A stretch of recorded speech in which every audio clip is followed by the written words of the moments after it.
കിടുമഴ, അടിപൊളി മഴ. ഈ പൊരി വെയിലത്തെ ഇത്രയും വണ്ടികൾ ഇവിടെ എന്തിനാ നിൽക്കുന്ന അറിയോ? ഇവരെല്ലാവരും മഴ കാണാൻ പോവാണ്. ഈ 40-45 ഡിഗ്രി ചൂടിലും ഇങ്ങനെ മഴ കൊള്ളാൻ കഴിയുക അല്ലെങ്കിൽ മഴ കാണാൻ കഴിയുക എന്ന് പറയുന്നത് തന്നെ അനുഗ്രഹമാണ്. പ്രത്യേകിച്ച് പ്രവാസികൾക്ക്, നാട്ടിലൊന്നും പോകാൻ കഴിയാത്ത പ്രവാസികൾക്ക് ഇത്തവണത്തെ ഈദ് വെതർമാൻ്റെ കൂടിയായിരുന്നു. വെതർമാൻ്റെ നിർദ്ദേശം അനുസരിച്ച് എല്ലാവരും സ്ഥലത്ത് ഒത്തുകൂടി പിന്നീട് മഴ ചേസ് ചെയ്ത് പിടിക്കാനുള്ള ശ്രമത്തിലായിരുന്നു. അങ്ങനെ 4 മണിക്കൂറോളം നീണ്ട യാത്രക്കൊടുവിലാണ് ശക്തമായ മഴ കിട്ടിയത്. നല്ല എക്സ്പീരിയൻസ് ആയിരുന്നു.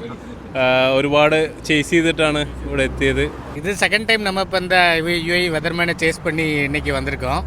ஸோ லாஸ்ட் டைம் வரும்போது മഴ കിട്ടിയില്ല. இந்த தடவை ലക്കി.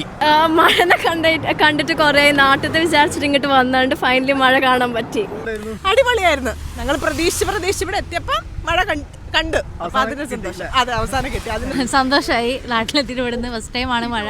ഇവള് ഫസ്റ്റ് ടൈമാണ് മഴ കൊള്ളുന്നത്. കണ്ടോ, നമ്മുടെ നാട്ടിലൊക്കെ മഴ പെയ്താ കളിക്കുന്നത് പോലെ കളിക്കുന്നു. ഈ വെക്കേഷനും മക്കൾ ആസ്വദിക്കുന്നുണ്ട്. ശരിക്കും നല്ല ശക്തമായ മഴ. ഞങ്ങൾ 4 hours സജ്ജാദ് ഭായിനെ ഫോളോ ചെയ്യുന്നു. ഞങ്ങളുടെ ട്രസ്റ്റ് സജ്ജാദ് ഭായിയുടെ വാക്കാണ്, പിന്നെ പടച്ചോൻ്റെ ഇതും.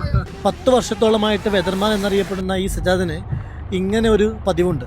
അപ്പോൾ ഏകദേശം 2-3 മണിക്കൂറോളം നമ്മൾ ക്ലൗഡിൻ്റെ പിന്നാലെ യാത്ര ഡ്രൈവ് ചെയ്തു. അവിടെ പോയി ഇവിടെ വരിക, അങ്ങനെ വെസ്റ്റ് ഈസ്റ്റ് ഭാഗങ്ങളിലേക്കായിട്ട് ഡ്രൈവ് ചെയ്ത് അവസാനം ഇവിടെ ഈ ഫൈനൽ പോയിന്റിൽ നമ്മൾ എത്തിയിട്ടുള്ളത്. ഇപ്പോൾ ക്ലൗഡിൻ്റെ മൂവ്മെൻറ്റ് ഇങ്ങോട്ടാണ് ഉള്ളത്.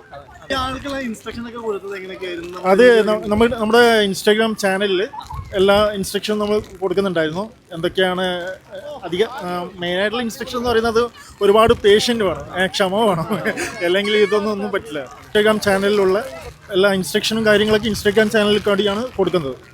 ഓക്കെ, അപ്പോൾ ഇൻസ്റ്റാഗ്രാം ഫോളോ ചെയ്യുകയാണെങ്കിൽ നിങ്ങൾക്ക് നമ്മുടെ കൂടെ ഡ്രൈവിങ്ങിന് വരാൻ പറ്റും.